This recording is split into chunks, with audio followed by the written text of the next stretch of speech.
Welcome back, and thank you for joining A Shark's Perspective. I am Kenneth Shark Kinney, your host and Chief Shark Officer.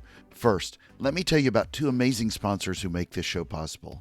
Let's talk about Inbound. From marketing to sales and commerce to CX, Invoca's active conversation intelligence platform enables revenue teams to create better buying experiences, drive more leads, and increase revenue.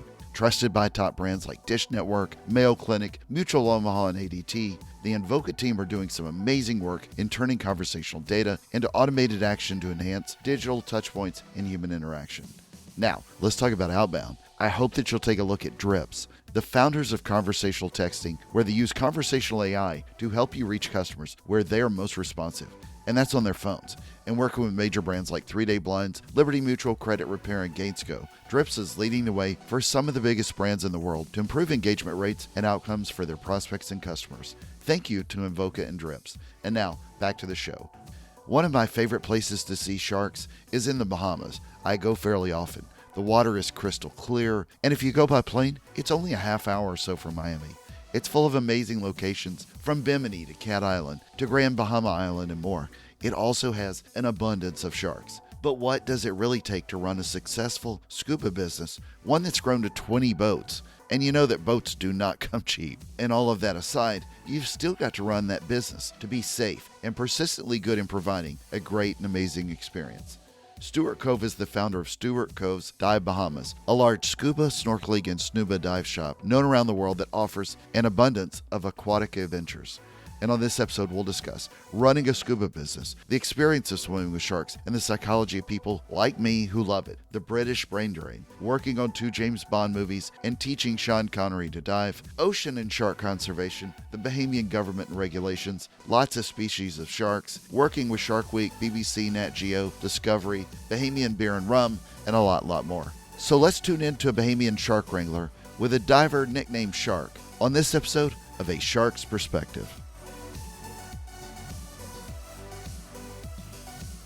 All right, well, Stuart, thank you so much for joining us today on A Shark's Perspective. We'll literally and figuratively, I guess, be diving into a lot here, but tell me a little bit about your background and your career story. My background started, I was born in northeast England in a place called Newcastle, and my father being a young dentist, they just started the National Health Service, and he was part of the Great Brain Drain of Great Britain in the late 50s, early 60s. Sure. And that's when England had 130 colonies around the world. So he picked the Bahamas, and that's how I ended up in the Bahamas at the ripe age of 2. I grew up in the Bahamas, went to school here until I was 10, and then I got shipped to Canada for boarding school. The lucky kids went to Canada, and being part of the Commonwealth, of course, and the unlucky ones went back to the mother country, back to England. I was part of the lucky clan who went to Canada. And thinking back at the time, because the English have really screwed up vacations. They have a month at Christmas, a month at Easter, and 6 weeks in the summer. Whereas the Canadians are, 3 weeks at Christmas, 3 weeks at Easter, and 3 months in the summer. I could not imagine not having a 3-month summer vacation. Well, now you've got one all your life, so. Yeah, my life has been, I've been blessed, and I've been blessed largely because of the sharks. Exactly. So I understand that you also worked on 2 James Bond movies. Some of that money helped you start your business. What was that experience like? Well, my first big break was For Your Eyes Only, where I was a gopher diver. Mm-hmm. And the director really liked me, and I got a lot of extra stuff out of it. And at the end of that film, I was able to not only hone my film skills, but make enough money where I was able to buy a boat, a little van, and a bunch of dive gear from the film. They had used a tank's weight regulator for it. And that gave me my start. I got a Xerox machine, went and copied a bunch of flyers, and got an answer machine, and I started a one-man show. And how many boats do you have now? Oh, we're we're running like 20 boats now. We were up Unbelievable. until COVID. Right now, since we got started again, we're running 5 boats. England and Canada are not exactly, the most well-known shark hotspots on the planet, although they do have plenty on the coast. But what drew your interest to sharks?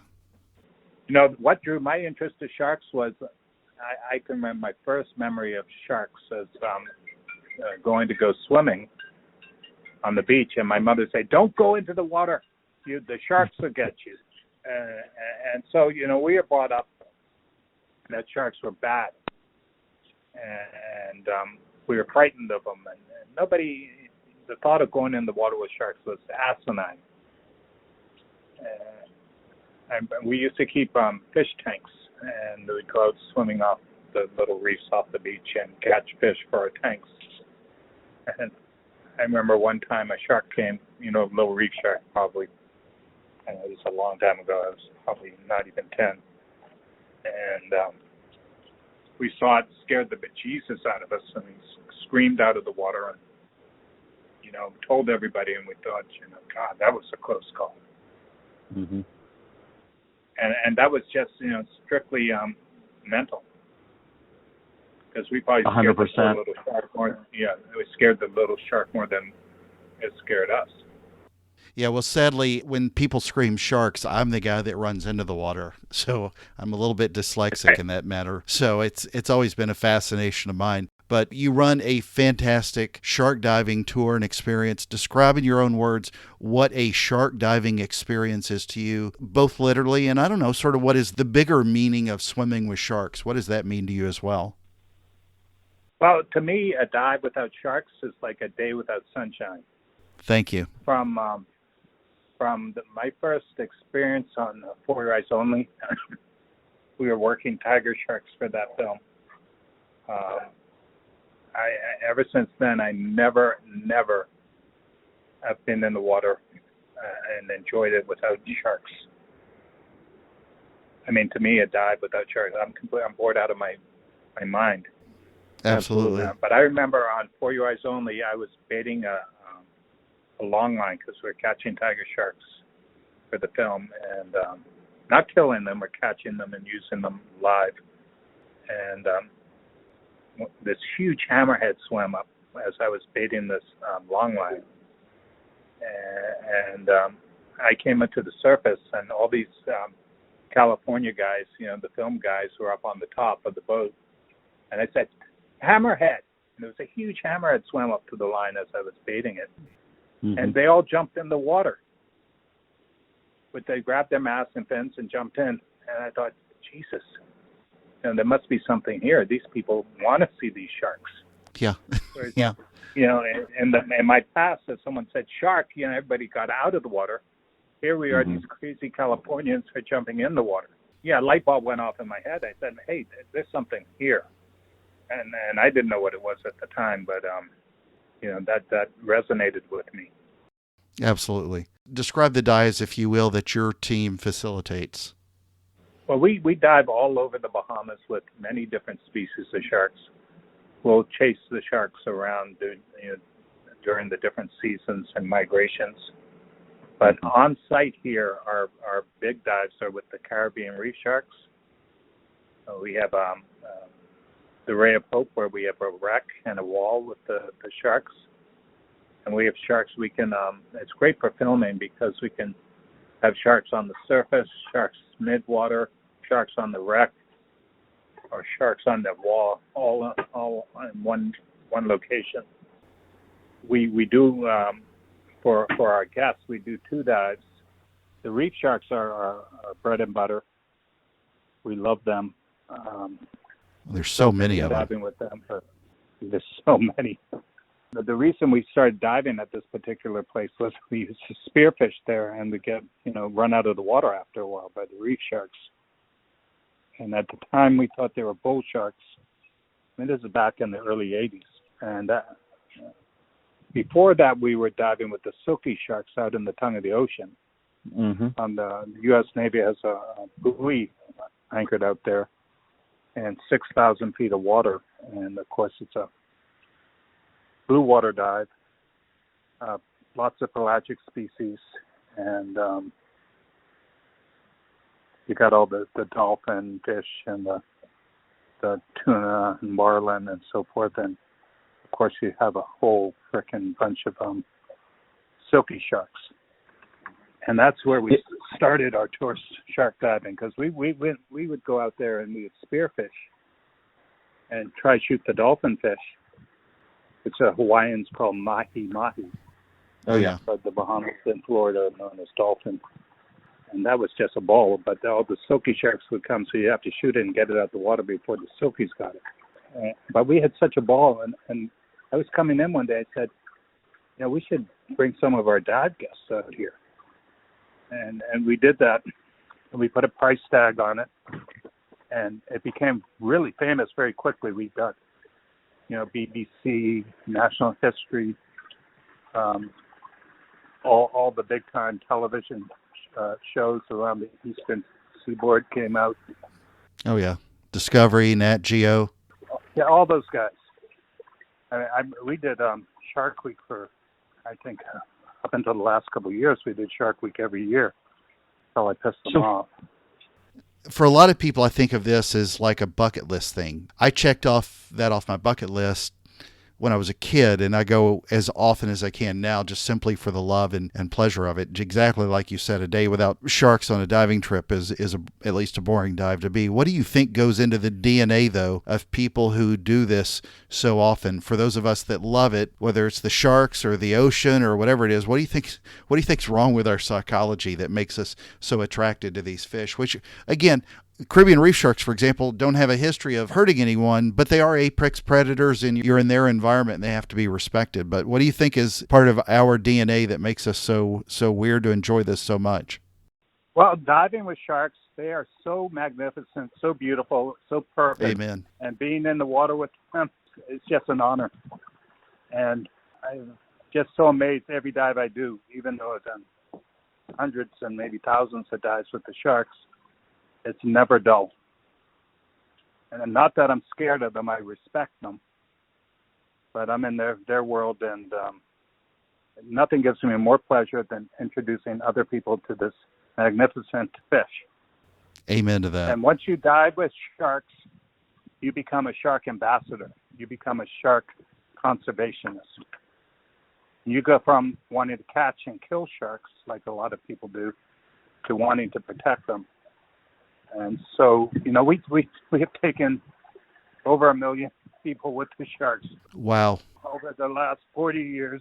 And I think every one of those people have gone away as shark protectors, shark conservationists. It's remarkable how getting in the water and being at one with these animals can change your psyche and your thought about them. Absolutely. And we dive with many different species of sharks. We go to Bimini in the fall and dive with the hammerheads. We go to Cat Island in the spring and dive with the oceanic white tips. And then all year long we'll go to West and Grand Bahama and dive with the tiger sharks.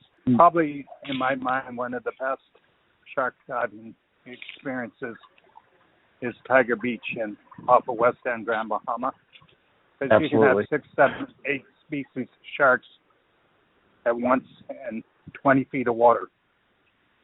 What are the challenges of running a business like this? I mean, obviously, you're dependent on tourists like any travel and hospitality type of business, but the pandemic has created some challenges. I know insurance must be a mess to deal with. Just running a normal scuba business is not easy on its own. But talk about the business challenges you incur as a business owner and how you've helped keep this business growing and flowing like it's done for so many decades. Well, it's insurance is difficult. Just for diving, to run a dive operation. Exactly. And there's no extra for diving with sharks because there hasn't been that many claims against insurance companies for shark accidents. Great point. So we're very fortunate in that way. Yeah, in shark, the insurance companies are more concerned with us taking beginner divers out on a Discover Scuba dive to 20 feet on the reef than they are us taking that diver down with 100 sharks. or with tiger sharks or with oceanics in the ocean, because there just hasn't been that many accidents. We have a pretty much clean record when it comes to shark diving.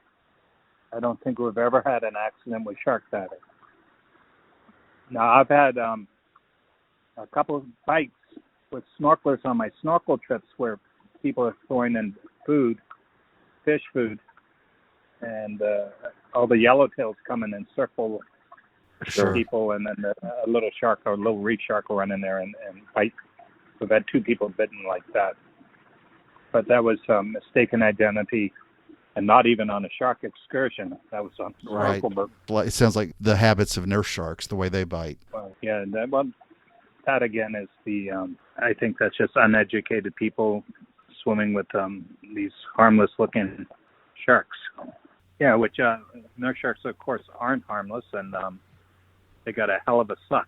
Yeah. Or bite. Well, talk about, one of the things that I love about where you are in the Bahamas is how much the Bahamian government and the regulations that went into protecting the sharks. It's one of my favorite places because it does have an abundance of sharks, and a lot of that is now protected by regulation, which has prevented a lot of the overfishing that you find in so many other locations throughout the Caribbean. I think people always think that you're going to see sharks everywhere you go, but you don't find them nearly as abundantly in the Virgin Islands or Cayman Islands or places like that. The Bahamas is one of these few locations where you have a lot of support behind the government.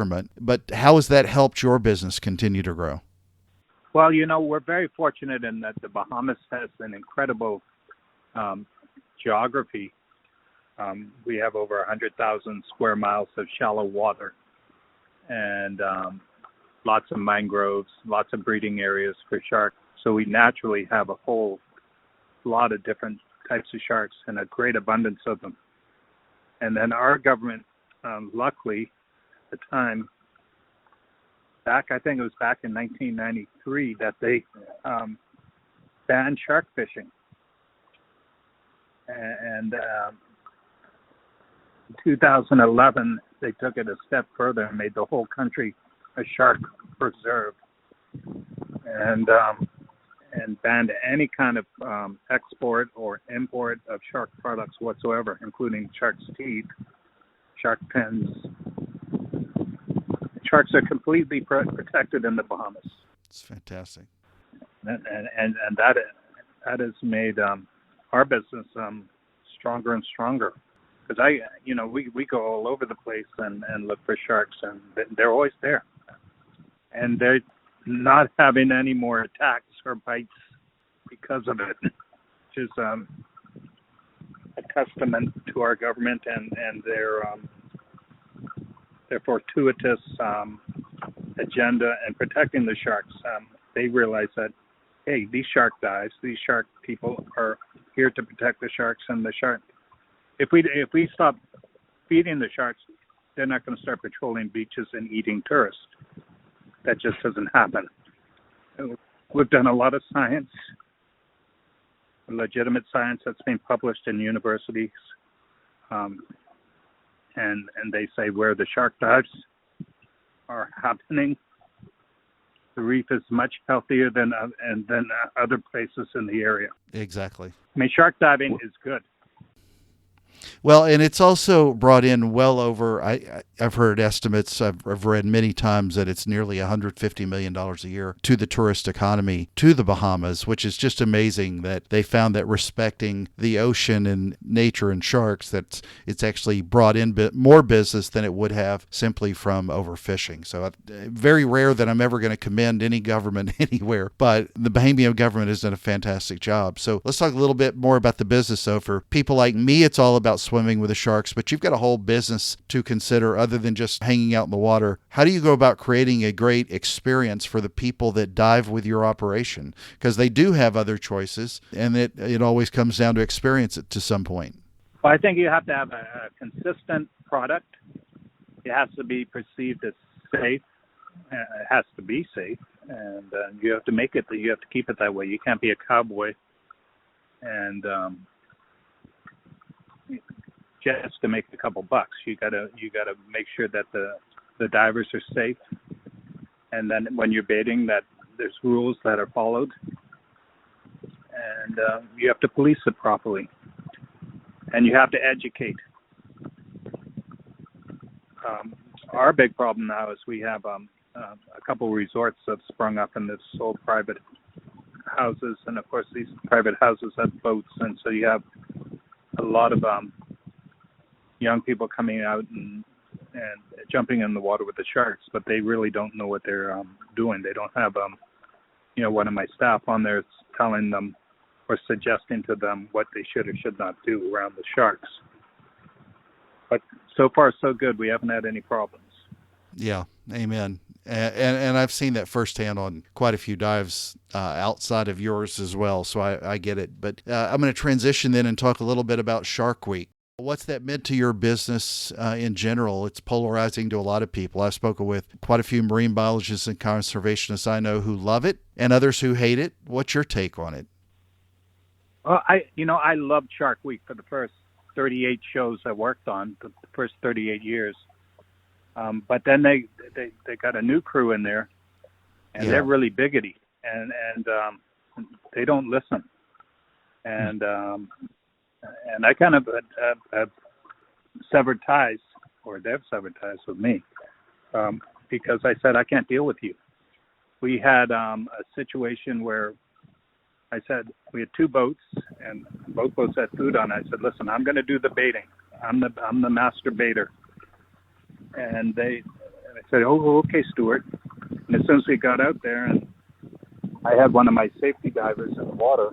Sorry, the people on the other boat from Discovery, the clients or whatever, started throwing food in the water.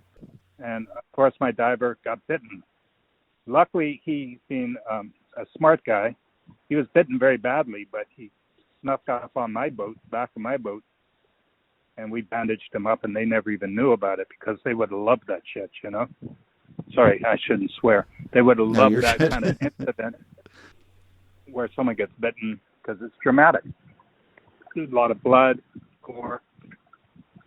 But, that I was so angry. I was saying, what's wrong with you people? We have rules here. And I think Discovery is, they've got a little bit big for their boots. They think they know more than they do. Right now, I'm a naysayer when it comes to Discovery or Shark Week. So as far as sharks in the environment, and there's so much in the world that we're talking about now with global warming and with pollution in the water and everything else, but what do you find is some of the biggest challenges now to the sustainability of our oceans, even in your area? You've got something that always upsets me is when I find trash of any kind in the water, and I see it all the time. The oceans, obviously, the corals are a lot more bleached than they used to be, and it is a concern. When you put on your eco hat, what is your concerns right now to the sustainability of our oceans today? Well, I'm a huge conservationist, not a preservationist. I like to go and catch a fish once in a while for a meal, but I sure believe in the protection of the environment, particularly the marine environment. And it all starts with the educating of children in the schools. And we have put together, many years ago, a program called Children on the Reef, where we go into the schools, we created a slideshow, and we educate the kids about the importance of not throwing your trash in the water, about not indiscriminately killing fish, just taking what you need, and so forth. And then we take them out and snorkeling on the reef, and then eventually we take them snorkeling with the sharks. Because that's our main goal is, hey, sharks aren't bad. And you get these kids in the water with the sharks snorkeling, and they're amazed. Absolutely. It's not the youth, it's our generation that's the problem.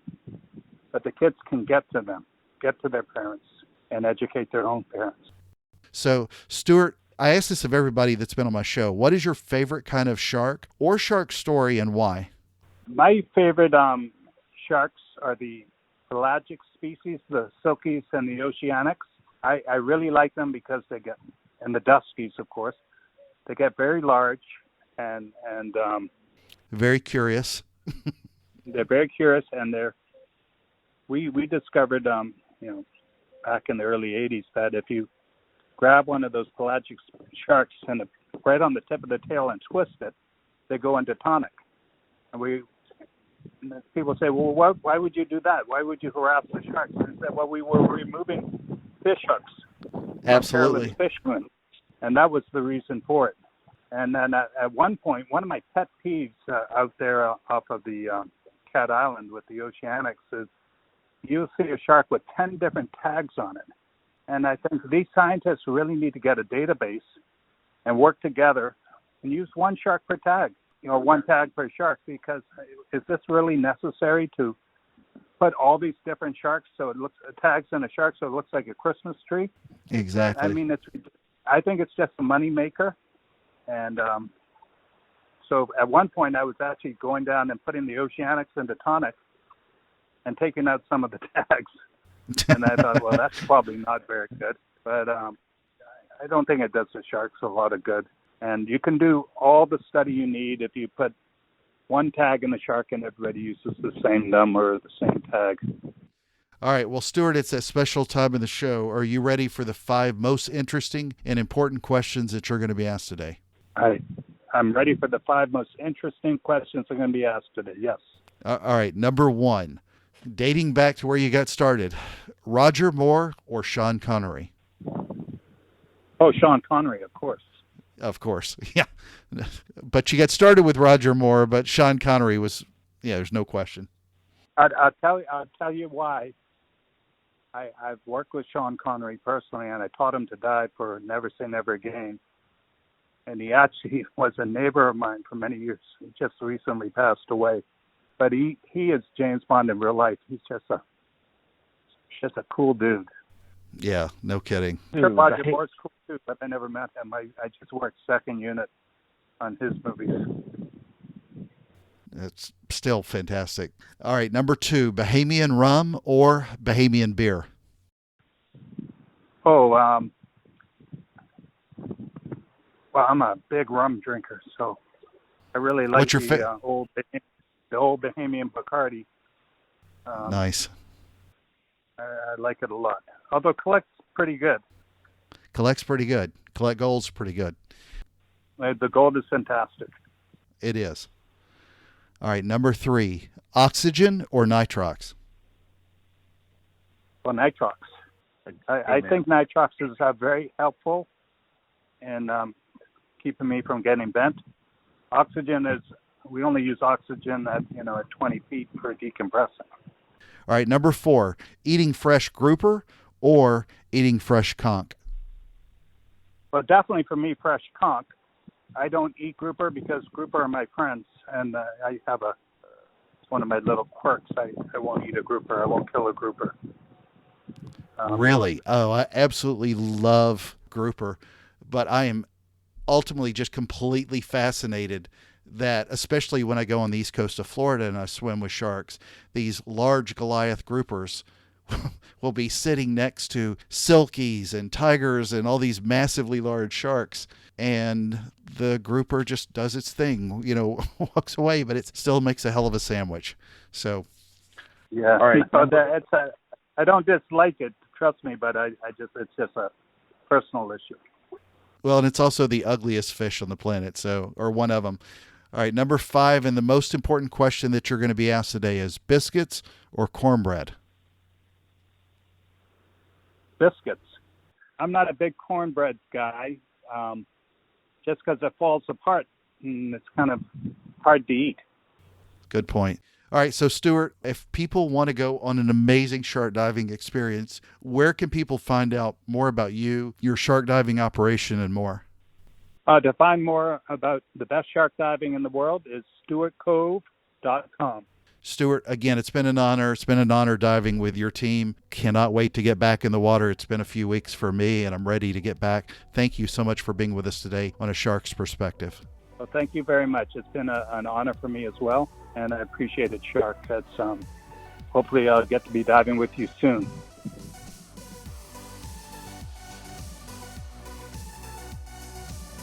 So there was my conversation with Stuart Cove, the founder of Stuart Cove's Dive Bahamas, a large scuba, snorkeling, and snuba dive shop known around the world that offers an abundance of aquatic adventures. Let's take a look at 3 key takeaways from my conversation with him. First, a couple of quotes from Stuart.